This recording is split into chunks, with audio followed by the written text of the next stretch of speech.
What is going on, alpha males? If you just listened to, and for me, I just recorded it, the last episode, a pretty deep philosophical episode on fear, pain. So I thought we'd do something a little bit more lighthearted, a gear review podcast. Don't forget to scroll down, like, subscribe, leave a review of the podcast. If you want to, while you're listening, check out goodshepherdtraining.com. With that, I'll plug in the bio. If you want to skip it, skip to around 3 minutes and 45 seconds after where it starts.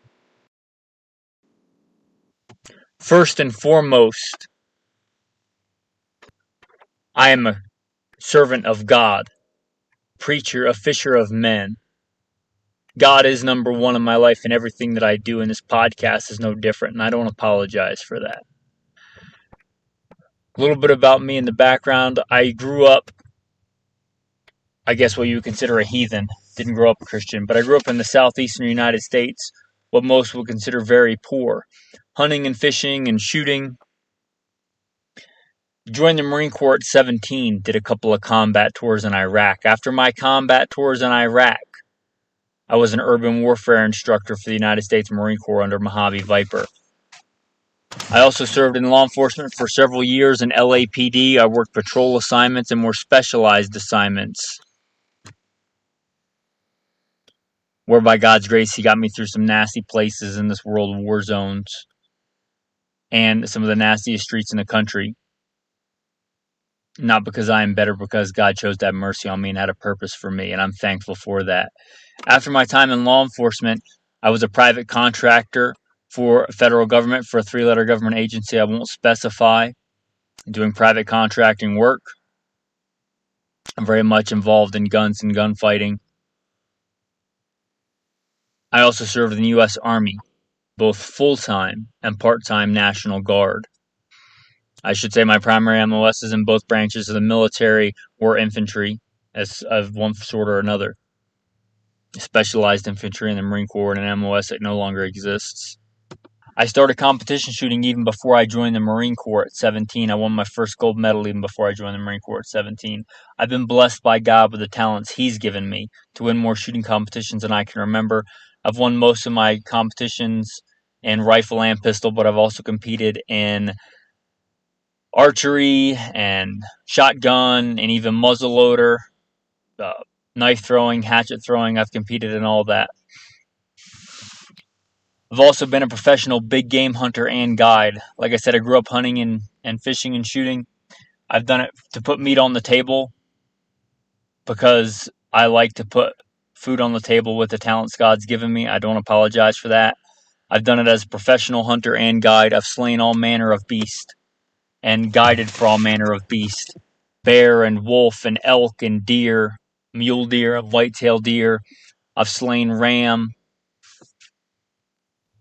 and fallow deer and countless animals. And I don't apologize for that either. FBI certified, firearms instructor, NRA, and a bunch of other 3-letter government agency certifications. Blessed be the Lord my rock, who trains my hands for war and my fingers for battle. Psalm 144. I've been blessed to be the commander of a tactical team, an SRT, special response team, in a large metropolitan area, where our primary job was to stop active shooters. But again, first and foremost, I'm a servant of God, called by God to share the good news, preacher, a fisher of men. With that, we will roll into the day's topic. All right, men, let's get into what I hope you'll find as a nice, entertaining, light-hearted gear review podcast. Gear is by far not the most important thing in life. You can't take stuff with you when you pass on. Read Ecclesiastes. But gear is fun, and what guy doesn't like talking about gear and this thing and that thing? And so that's what we're going to do today, because sometimes men just get together and talk about gear, and this is the Alpha Male Podcast, and you're part of a Alpha Male tribe. The first one I'm going to talk about is pretty universal. I don't know what man wouldn't have something like this, if not this itself. And this is a Leatherman Micra. It is a very cool little multi-tool. It's, as far as I know, the smallest like Leatherman Gerber type multi-tool they make. Somebody may make one smaller, but as far as like a good quality one, it's the smallest one that I know. Now, if you listen for any amount of time, you know I'm big on EDC, everyday carry, watching and being ready and being prepared. Part of that is having a good, solid knife, and I don't think this takes the place of that. At my job, I manage a firearms and training company. I open a lot of boxes, I do a lot of things, need sharp metal instruments quite a bit, and I want to keep my go-to knife sharp and ready. It'd be great if I used my go-to knife and sharpened it every day, but let's be honest, probably not going to do that. So I got this Leatherman Micra. I have a set of keys for work, and I attach it to those keys. And I liked it so much I bought one for my wife for Christmas. If there's one thing my wife needs, it's more knives and blades. And it's really small enough to fit on a keychain. Now, me and my day-to-day life, I kind of pride myself on being pretty simplistic. My keys consist of one key. That's the key to my Hummer with a piece of paracord on it, and that's it. At work, I have to carry a keychain anyway to unlock stuff, so I put this on there also to use a gunsmithing instrument and as a instrument to open boxes and inventory and stuff like that, and it works great for that. Again, the Leatherman Micra. It has a pair of scissors that work rather well, surprisingly well. It has a pretty small utility blade, but big enough to be useful. It's about the same size as the ones that are on the little Swiss Army knives, I believe. It has a big flathead screwdriver. It has kind of like a metal claw and a file on it, which I think was intended for fingernails, but is useful for a lot of other stuff like digging a stuck shell out of a chamber, a firearm, or for filing down a metal part. It has a very small flathead screwdriver on the other side, as well as a bottle opener. Probably something else, I can't tell what it's actually for. And then it has a medium-size flathead screwdriver that tapers down that can also be used for a Phillips head, which I find actually come in pretty handy. It's probably one of the things I use the most. And then it has a pair of tweezers, which do come in handy for pulling out splinters and whatever tweezers are useful for. And it folds up pretty nice. Like I said, it's not overly big on a keychain. About the size, it weighs a little bit more, but it's probably about the size of a big car key. You get a lot of utility out of it. Now, I'm going to be honest, if I was designing it, I would probably get rid of the scissors, and when it folds open, I would have a much bigger blade on there. I think I would use that a lot more. But for the size that it is and the amount of utility that you get, it's kind of awesome, and it's very useful, very, very utilitarian. So, if you've been listening to me talk about watching and being ready and EDC and carrying a knife, and you're not the guy that carries a fixed blade in his pocket or a good folding pocket knife, maybe this will be the gateway drug for you to actually carry a knife, like I think all alpha males should. If you carry a keychain, throw it on your keychain. I think you'd be surprised at how much you use it and how handy it is. I think that you'll be pleasantly surprised. You put it in your pocket, you'll probably forget that it's there if you hang it on a keychain or something like that. It's very minimalistic, and you get a lot of functionality and a lot of utility. So again, the Leatherman Micra, very cool little thing. The next thing I'm going to talk about, I guess first I should start with what it replaced. I had a little rechargeable stream light that I carry, a little flashlight as part of my everyday carry that I carried for a long time, and I still really like that light. It's USB rechargeable, it's very small.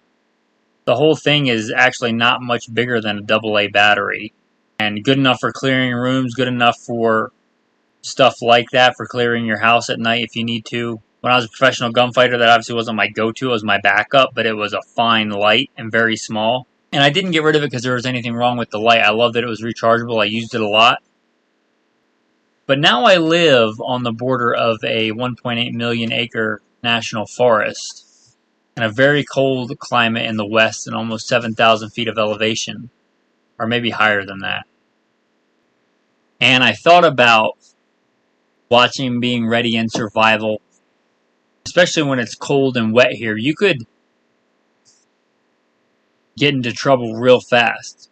So I thought carrying a lighter would be useful, but not one of the old school like Bic lighters.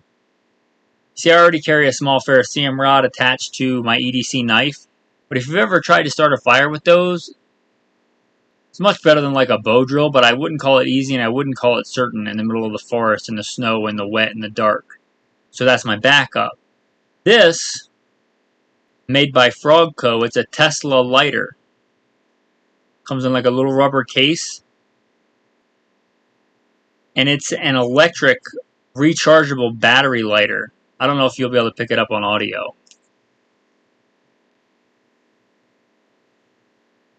But it kind of looks like something off a mad scientist workshop. You know, little sparks flying from one terminal to another.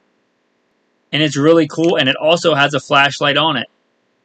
I was out looking for animals at night the other day, and I was actually pleasantly surprised at how good it works. It has a low light setting, a bright light setting, and it has a strobe setting. So if I'm lost, somebody's trying to find me. Pretty great. And again, the lighter, and it's a little bit bigger than the flashlight I used to carry, but it's not very big. It's about the size of an old school Zippo, and it doesn't leak the lighter fluid like the old Zippos do, and it also has a really good flashlight on it, and it's rechargeable. Put it in my pocket. Most of the time I forget it's there. It's very small, very handy. So if you live in a very cold environment in the winter and you think that, you know, starting a fire could be the difference between you living and dying, you might want to look into that. It's a really cool product. Or if you want something for your go bag or something like that. And again, it's a Frog Co. Tesla lighter. I imagine they make some that are cheaper, like knockoffs or whatever. I can only speak for this one. I like this one. I've used it enough that I feel comfortable recommending it. It does work. It's a useful lighter. It's a useful flashlight. Next thing I'm going to talk about is pretty specific. It may or may not apply to you. You may know somebody that it applies to. Maybe a cool gift. But I recently had a pretty traumatic injury to my leg. And while I was recovering, I used a cane. But I didn't want just any cane. You know, I wanted a cool cane. Cold Steel, the knife company, makes canes. They make a lot of different models. They make one that, well, they make quite a few that double as a weapon.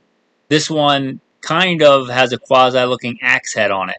The whole thing is made out of really rugged polymer. The kind of, you know, polymer, I think it's polypropylene, but it feels very similar to the polymer that like a Glock handgun would be made out of. It's big, it's heavy, it's certainly a sturdy cane, and it will be a formidable weapon.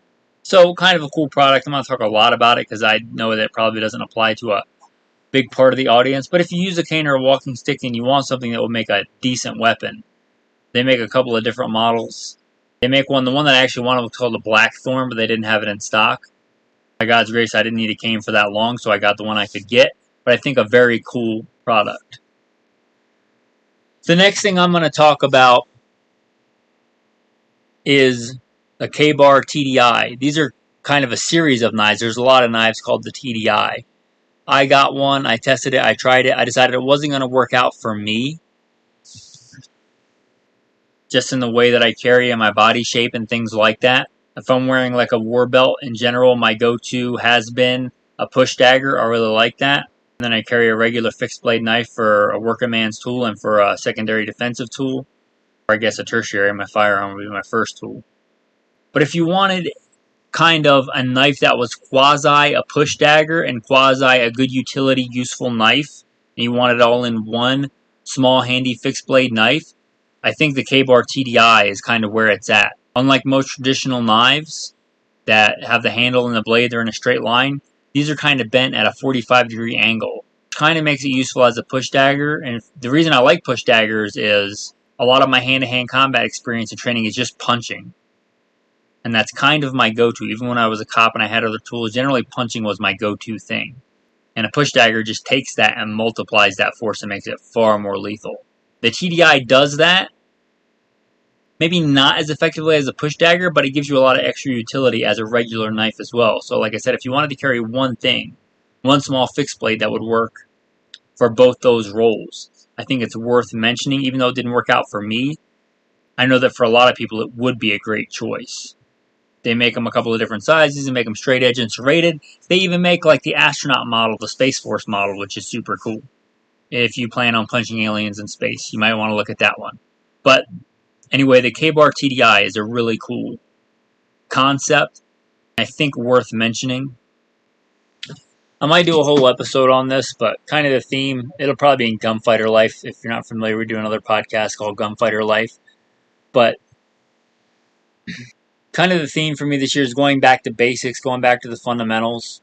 And part of that for me is stepping back for a little while from the STI 2011 super high-end pistol and going back to a polymer striker fire pistol. I went to an FN 509 at first, and I broke that before I even really got to use it. I had to send it back to FN. Still haven't seen it yet. Then I got a very good deal. I was blessed to get a SIG M17 for $400 and something, which is a great deal. I got it used for a great price. And it was going to cost me almost that much to cut and retrofit an existing pistol to a red dot sight. And I wanted to start training with that. I think they are the way of the future. Anyway, all that aside, I've been running the M17, which is basically the 320 with a thumb safety. If you're not familiar, that is the military's new adopted handgun, the M17 and the M18. Well, I've been running it for a while consistently, and I have to reluctantly admit that it's a good gun. It is a very good gun. It had a few malfunctions in the beginning, but I mean, that's to be expected with a new handgun. But lately it's been very reliable, very fast and accurate, especially for a polymer striker-fired handgun. It does not have a 1911 trigger, which I like. They're my favorite. But for a polymer striker-fired handgun, it is about as close as you're going to get. Again, the M17, the military's new handgun. I'm still not even saying that it would be the one that I chose if I was choosing a handgun for the military. But I'm saying it deserves more respect than I was giving it. It has become my EDC concealed carry gun. It is not a small gun, but it's not a heavy gun. And I have been carrying it pretty much in my go-to day-to-day, going to the store, going to wherever. Granted, it is winter here, and I just put a coat over it. My general go-to is a real sheepskin, like bomber's jacket. I wear that. It's cold here. I throw it over. Nobody gives me a second look. Even with that gun and an outside the waistband holster and an optic and a spare mag, you really can't tell that I'm carrying it. In the summertime, I might have to find another solution, but it's not going to be warm here in the next little bit. If you're looking at a polymer striker fire handgun, really I would look at the 320 and the M17 and M18. That whole family, whatever suits your taste, your flavor, whatever you like. But I will say that I would give them an endorsement. I would recommend that as a gear review. Next one I'm going to talk about is a tourniquet. I like the Rat's tourniquets. Now, I will fully concede that the Cat tourniquet is a better tourniquet. Like if I was treating somebody with a serious life-threatening blood loss injury, I would rather have the Cat tourniquet. It's a better tourniquet for that, I believe, in most situations for a grown adult. But I'm not going to carry that with me all the time. I'm just not. I carry quite a bit of EDC stuff. Those tourniquets are pretty big. I don't wear cargo pants all the time. I wear like what I would consider blend in with normal people pants. I don't wear jeans, but I wear like khaki colored slack pants. Or OD green but slack looking pants. Not super tactical crazy pants when I'm going out into town. And the Rat's is so small it fits into like... Actually carry mine in a flexible magazine pouch. It was like a spare magazine. It's that small. The Rat's tourniquet, it's a good other option, and a good benefit to it is it also works on very small children, which the Cats will not, and it will also work on canines. Anyway, they're inexpensive, and if you don't carry a tourniquet, you may not carry the Cat. I would suggest you get a Cat or two for your vehicle or your house, but the Rat is a good small option for a tourniquet. Train with it, know how to use it, but a good option if you want a small tourniquet that'll fit in your pocket or fit in a magazine pouch. So, a lot of tactical stuff. Here's a really cool, not tactical thing at all, but a really cool product. If you don't know about wax highlighters are kind of awesome, especially for Bibles. By God's grace, I read my Bible at least twice a day, and hopefully more than that in a day. I'm not one of the people that just reads the Bible and doesn't do anything to it. My Bible kind of looks like a battlefield.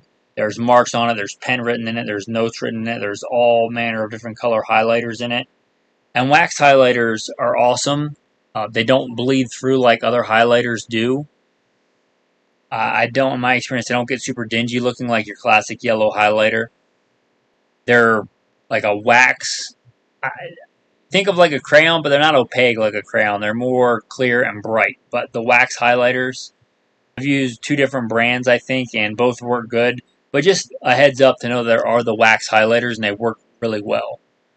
Better than just your standard highlighter if you do a lot of highlighting, a lot of reading in your Bible and Bible study and highlighting, and you like to use the color blue for passages about the character of God. You like to use the color green for instructions given to man, so you know what to do. Things like that. The wax highlighters are really, I think, worth a little bit of extra money to get the wax instead of a regular highlighter. Alright, the next thing I'm going to talk about is involving the Ruger 1022. If you don't own a Ruger 1022, you probably should as a man. It's not my go-to end of the world weapon. It would be a lot of people's. It would probably be my second choice of weapons that I have. But I do hunt with it a lot, especially now that I have my Rhodesian Ridgeback and he is 5 months and 2 weeks old and he's learning how to hunt. I generally take it because it lets me shoot a lot and get him used to that and harvest animals and eat them. By God's grace, I might get to do that later on today. It is my day off, but somebody called off from work, so I may not get a chance to do that today. But anyway, all that aside, the 1022 is a great 22. The iron sights on it, if you think about them, are kind of like, they come standard similar to an AK-47, which are fine, fast acquisition sights. But if you want a more precise sight and an iron sight, I really like the Tech sights. The Tech sights are great. I've used other brands of peep sights that didn't work out as well. If I was going to pick one, I would pick the Tech sights. And they look very similar to M1 carbine sights or M14 sights or, an M1 Garand sight. Classic military sight. They are robust. They are accurate. They are great sights. I like pretty much everything about them. There is one thing I don't like is just the straight post on the front sight. Those are great if you want the military nostalgia and the marksmanship. But if you want a good practical hunting sight and multiple lighting applications, I would suggest looking at a fiber optic front post or a glow, like a tritium radioactive front post. And since it uses pretty much a standard, or it will take mostly a standard AR-15 style front sight post, it's pretty easy to change. But the Tech sights for the Ruger 1022, if you want to get good at marksmanship and classic rifle iron sight marksmanship and become a good rifleman, or just have a good set of iron sights on your 1022 that are pretty robust, the Tech sights are my recommendation for that. I've used them for quite a while now, and I thought I'd throw them into this review. So I don't want everything in this episode to be tactical. Alright, my next gear recommendation, everybody should consider going out and getting a Rhodesian Ridgeback. Because Rhodesian Ridgebacks are great. I had many dogs in my life. My father raised rabbit dogs. Usually ran Akitas for hunting and protection.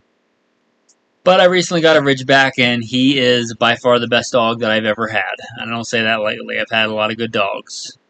I'm very blessed to have our Ridgeback, Alexander Hamilton. He's been getting some professional training. Actually had a session this morning. But I'm kind of just joking on that. If you want a Rhodesian Ridgeback, they're great dogs, but they are not for everybody. And they kind of have a reputation for not being easy to train. I'll just say they're different to train, but great dogs. But the actual recommendation is on dog food. We went kind of around and around. I'm not a big fan of corn and soy and things in dog food. I don't think that people should be eating the genetically modified corn the way that it is, and I don't want my dog to eat it either. Not because I'm super prissy about what my dog eats, but because I don't think that dogs digest corn. So you're basically paying for nothing and cleaning up more poop for nothing. So I went to grain-free, and then the vet said not to go to grain-free, which I thought was ridiculous.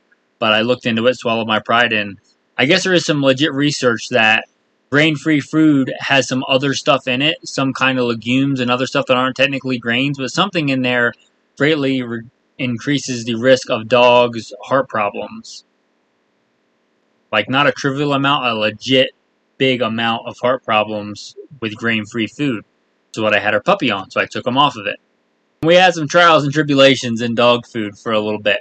But the one that we decided on that works really good and is really good dog food and not ridiculously expensive, it's called Wholehearted. They have it at Petco. They probably have it other places. And it's not the grain-free one. They make a lot of grain-free ones. This is just a chicken and rice formula. It's got a very high percentage of fat and a very high percentage of protein, which I appreciate in my diet, appreciate it in my dog's diet. I am a high-fat, high-protein kind of guy. The dog really likes it. He, by God's grace, is 5.5 months old and just tipped the scales at 80 pounds. He's going to be a big boy, but he's nice and healthy. It's the Wholehearted dog food chicken and rice formula. Dogs do, from what I understand, digest rice. It's a pretty mundane grain and pretty gentle grain as far as grain are concerned for people and dogs. And chicken's just a good thing, and it's like 30% protein, 20% fat. And I a lot of times pour oil on that, like peanut oil, to give him more fat. But I thought I'd throw that in there if you're looking for a good dog food. It's like $50 for a big bag. It may sound like a lot, but if you're getting a cheap dog food at like Walmart that's mostly corn, realize that if it's half corn, you're paying for twice as much food. But the dog isn't digesting it. It's pretty much just getting pushed through his system. So even though it might be cheaper, if half of it is not getting used and getting thrown away, is it really a better value? Anyway, Wholehearted chicken and rice. Good dog food. And again, from all the stuff I'm recommending, I don't get like any special thing from them. I don't get like any kickback or anything. This is all stuff that I am recommending, gear reviews for you guys, you men out there. The final thing I'm going to talk about gear review-wise, thankfully, and this makes me so proud of the audience and so happy for you guys, the number one gear question I get is on the most important piece of kit any man can have here on this earth, and that's a Bible. I get asked, what translation of the Bible? And that's an important question because some are better than others. Some are more true to the source. And most of us don't speak ancient Greek or ancient Hebrew or Latin to read the Vulgate or the Textus Receptus or whatever the source was translated from. Some translations are more true than others. I like the New King James. The New King James is my go-to translation. I like the King James. It's very poetic. It's very beautiful.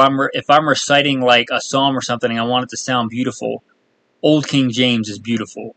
But as far as being able to read it and making it make sense the first time off the bat, the New King James, I think, stays as true to the translation as the Old King James, but with more modern English. Instead of like thy and thee and thou, it's mine and yours, which is how we talk today. When the King James was translated, it was translated for how they talked in the 1600s.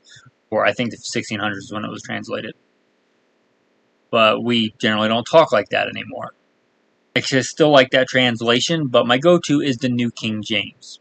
And I recently found a translation that I really like. I don't know if it's as true to the original, but if you want something that is like really modern day English, I just found this at a bookstore and I went back and bought it because I liked it. It's in my stack right here. Let me pull it down. It's Good News for the Modern Man. The New Testament in today's English version.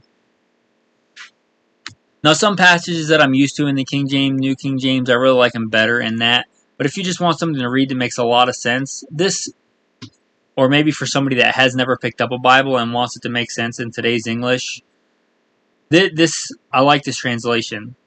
Just opened it. Let me read you from Ephesians 6, because that's what I opened to. Finally, build up your strength in union with the Lord, and by means of His mighty power, put on all the armor that God gives you, so that you will stand up against the devil's evil tricks.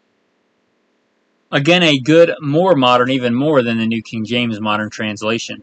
I like it. And if you want, or if I want, a good literal word-for-word translation, I really like the 1800s Young's literal translation. It's like a word-for-word translation. If I want to know what is this actually saying in the original text, I will go to that, and if I still have a question, I'll actually go to back the actual Greek or Aramaic or ancient Hebrew text and translate it word for word if I really need to find out what it's saying. A good intermediate for that is Young's Literal Translation.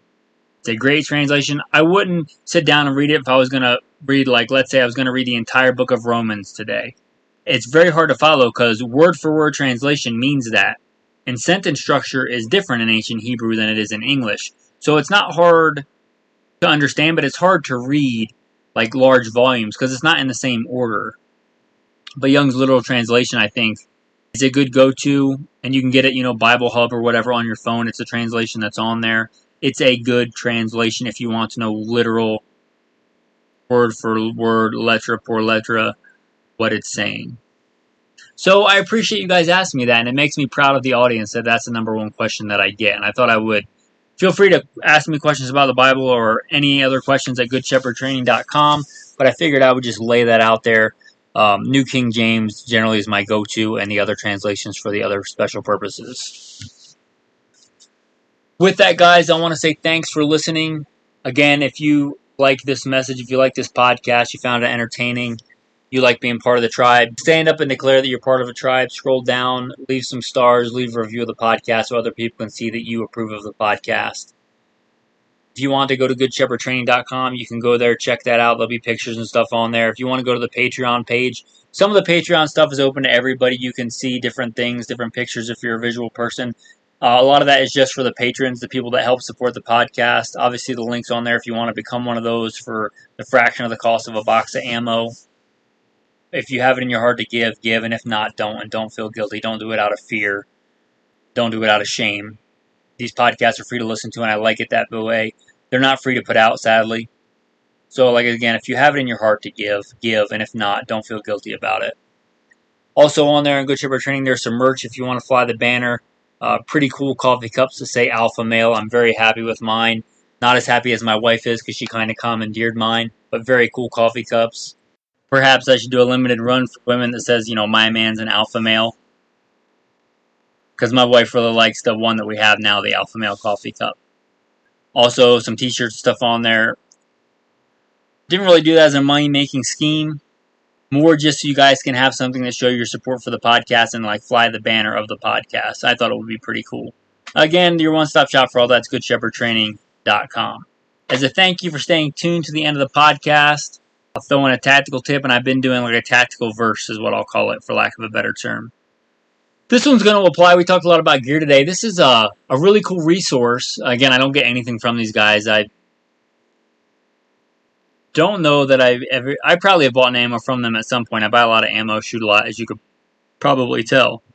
But Lucky Gunner, they do, I don't like the name, but they do one of the most comprehensive ballistics gel defensive handgun ammo tests. You can just Google, and it's free, Lucky Gunner ballistics gel tests. And they test, the 380, the 9mm, the 40, the 45 with a lot of the popular modern day loads in ballistics gel. So if you're looking, especially today when you may be looking for a defensive load for, let's say, a 9mm, only have a couple of choices, you can get on there and be like, well, which one of these am I going to start with to see if it's a good load, if it works in my gun, which one does well ballistically as far as terminal ballistics inside, proper testing media.